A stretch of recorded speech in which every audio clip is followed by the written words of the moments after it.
Assalamualaikum warahmatullahi wabarakatuh. Berjumpa kembali pada mata pelajaran Seni Budaya kelas 8 SMP Negeri 1 Karangkobar. Oke, masih bersama Ibu Fani di sini. Jangan lupa subscribe dan follow Instagram Ibu ya. Baik anak-anak, hari ini kita akan belajar bab 13, yaitu penerapan pola lantai pada gerak tari. Apa kabar kalian semua anak-anak? Semoga dalam keadaan sehat selalu ya. Nah, mari kita berdoa sebelum memulai pelajaran. Berdoa mulai. Berdoa selesai. Nah, pembelajaran hari ini dilakukan selama 80 menit, terdiri dari materi pembelajaran dan tugas. Nah, silakan kalian persiapkan buku catatan dan buku paket karena Ibu akan menyampaikan hal dan materi yang penting pada hari ini. Tujuan pembelajaran yang pertama menjelaskan keunikan peragaan ragam gerak dasar tari tradisional. Yang kedua menjelaskan unsur pola lantai dan properti dalam meragakan gerak tari tradisional dengan hitungan. Yang ketiga menjelaskan unsur pola lantai dan properti dalam meragakan gerak tari tradisional sesuai iringan. Yang keempat menunjukkan sikap kerjasama dalam pembelajaran meragakan gerak tari tradisional. Yang kelima menunjukkan sikap toleransi dengan sesama teman. Yang keenam menunjukkan sikap saling menghargai dengan sesama. Yang terakhir mempraktikkan gerak tari sesuai dengan iringan dan unsur pendukung. Tari tradisional sudah ada seiring dengan sejarah perkembangan tari itu sendiri. Kita dapat belajar dan mengamati dari sejarah perkembangan tari di Indonesia yang telah diwariskan para seniman tari sebagai hasil karya daya cipta, yaitu tari tradisional. Tari tradisional tidak bisa terlepas dari pola kehidupan sosial budaya masyarakat daerah setempat. Oleh karena itu, dalam setiap daerah memiliki tari tradisional yang berbeda-beda. Keberagaman tari tradisional tersebut mempunyai keunikan tersendiri.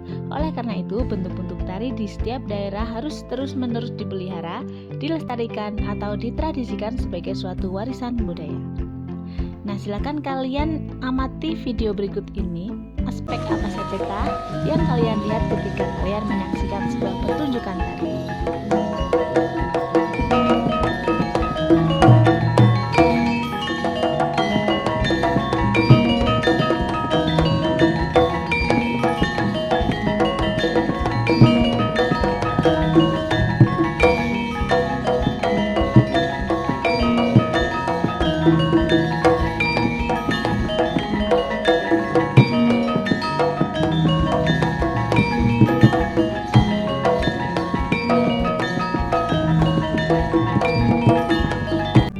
Unsur pendukung tari tradisional. Yang pertama, pola lantai tari tradisional. Pola lantai pada tari tradisional Indonesia pada prinsipnya hampir sama, yaitu garis lurus dan garis lengkung. Garis lengkung termasuk pola lingkaran dan garis lurus biasa membuat segi 4, segitiga, atau berjajar. Pola lantai dapat juga dilakukan dengan cara kombinasi antara garis lurus dan garis lengkung. Kombinasi ini dilakukan agar gerak tampak lebih dinamis. Pola lantai tari saman dari Aceh menggunakan garis lurus. Para penari duduk lurus di lantai selama menari. Silakan kalian lihat dan perhatikan pada gambar 1. Selanjutnya, pola lantai tari saman merupakan salah satu ciri yang tidak dimiliki oleh daerah lain. Pola lantai tari bedaya baik di Keraton Surakarta maupun Yogyakarta banyak menggunakan pola-pola garis lurus. Garis lurus pada tarian saman atau bedaya merupakan simbolisasi pada hubungan vertikal dengan Tuhan dan horizontal dengan lingkungan sekitar. Tari kecak selain unik dari segi gerak juga unik dari segi pola lantai. Kecak lebih banyak menggunakan pola lantai melingkar atau lengkung dan tidak menggunakan pola lantai garis lurus. Hal ini memiliki kesamaan dengan pola lantai tari randai dari Sumatera Barat. Silakan kalian amati gambarnya pada gambar 2. 2. Tata rias dan busana tari tradisional.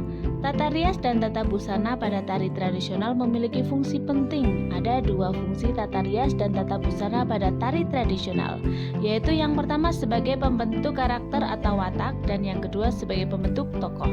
Pembentukan karakter atau watak dan tokoh dapat dilihat pada tata rias wajah yang digunakan dan juga busana yang dipakai.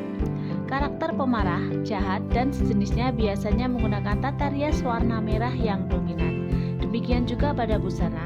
Busana warna dominan yang digunakan secara visual menunjukkan bahwa penari memerankan tokoh jahat. Tokoh raksasa pada epos Ramayana misalnya digambarkan dengan riasan wajah yang merah menyala dengan bagian mulut penuh taring. Tata rias busana yang digunakan dengan menggunakan rambut gimbal panjang dan menyeramkan. Karakter tokoh baik pada epos Ramayana biasanya menggunakan riasan cantik seperti riasan pada Pregiwa sebagai istri Gatotkaca. Tata rias dan tata busana tampak cantik dan bersahaja. Tata rias dan busana juga dapat menunjukkan tokoh lucu. Epos Ramayana ditunjukkan pada tata rias dan busana Punakawan yaitu Semar, Petruk, Bagong, dan Gareng. Tata rias dan busana pada tari tradisional tidak hanya bersumber pada epos Ramayana, tetapi juga tarian lepas, yaitu tarian yang tidak berhubungan dengan cerita Ramayana. Tokoh dan karakter dapat dijumpai juga pada tari tentang fauna seperti tari merak. Tata rias pada tari merak yang digunakan memperlihatkan seekor burung merak yang indah.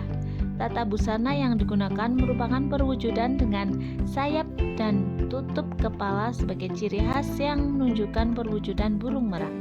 Ada juga tata rias dan tata busana lain yang menunjukkan perwujudan dari objek tari seperti tari kijang dari Jawa Tengah, tari burung enggang dari Kalimantan, tari cendrawasih dari Bali, tari kukilo dari Jawa Tengah. 3. Properti tari tradisional. Properti merupakan salah satu unsur pendukung dalam tari. Ada tari yang menggunakan properti, tetapi ada juga yang tidak menggunakan properti. Properti yang digunakan ada yang menjadi nama tarian tersebut. Contohnya adalah tari payung menggunakan payung, tari piring menggunakan piring sebagai properti. Kedua tarian ini berasal dari Sumatera Barat. Tari lawung dari Keraton Yogyakarta menggunakan lawung atau tombak sebagai properti tarinya. Ada juga tarian yang menggunakan properti tetapi tidak digunakan sebagai nama tarian. Contoh tari Pakarina menggunakan kipas, tari merak menggunakan selendang, tari serimpi dari Yogyakarta atau Surakarta ada yang menggunakan kipas, keris, atau properti lain. Ini hanya beberapa contoh properti yang digunakan dalam tarian tradisional. Masih banyak tari dari daerah lain yang menggunakan properti sebagai pendukung. Tari nelayan, tari tani menggunakan tudung kepala dan hampir semua jenis tarian perang menggunakan tameng dan senjata perang lain seperti keris. Ada juga tarian yang menggunakan properti kukusan yaitu tempat untuk membuat tumpeng terbuat dari anyaman bambu yang digunakan sebagai kurungan dalam tari lengger gaya Banyumasan. 4. Tata iringan tari tradisional. Musik merupakan bahasa universal. Melalui musik, orang dapat mengekspresikan perasaan. Musik tersusun atas kata, nada, dan melodi. Semua terangkum menjadi satu. Bahasa musik dapat dipahami lintas budaya, agama, suku, ras, dan juga kelas sosial. Melalui musik, segala jenis perbedaan dapat disatukan. Musik sebagai iringan tari dapat dibedakan menjadi dua jenis, yaitu iringan internal dan eksternal. Iringan internal memiliki arti iringan tersebut dilakukan sekaligus oleh penari. Contoh iringan internal antara lain pada tari saman. Penari menyanyi sebagai iringan sambil melakukan gerakan. Iringan internal juga dijumpai pada tari daerah Papua. Penari membunyikan tifa sebagai iringan gerakan. Iringan eksternal memiliki arti iringan yang berasal dari luar penari. Iringan ini dapat berupa iringan dengan menggunakan alat musik yang dimainkan atau pemusik, atau yang berasal dari tape recorder. Jenis tari tradisional di Indonesia lebih banyak menggunakan iringan eksternal daripada iringan internal. Musik iringan tari memiliki fungsi antara lain yang pertama sebagai iringan gerakan, yang kedua ilustrasi, yang ketiga membangun suasana.